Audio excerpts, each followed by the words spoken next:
table below represents a function of x. So we have a table, x's go up by 2 every time. So let me just write that out. I don't even know if any of this is important, but you know what? It's more time, so more YouTube money for me.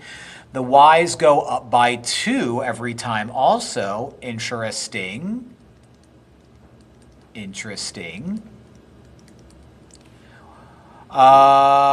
Which statement about the function is true? The function is increasing, the function is decreasing, blah, blah, blah, blah, blah.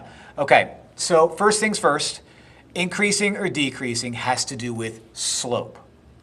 Slope is the change in y over the change in x, rise over run. Okay, my y's over here had a change of 2. I was going positive 2 every time. My changes of x were also 2. I was going by 2 every time, so my slope is 1. So which of these has a slope of 1? A and B does, C and D don't.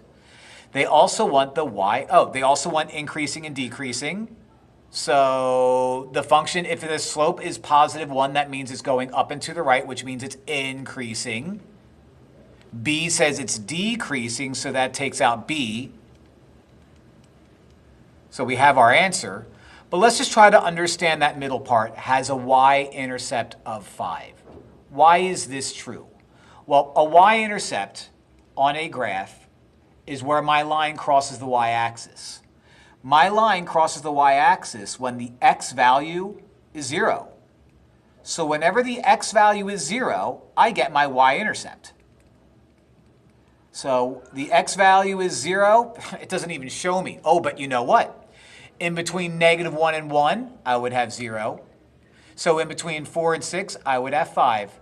So my y-intercept is 5 because I have the point 0, 5 here. So look at that. Even though I didn't need to do that because I was able to answer without it, you got a little bit of extra.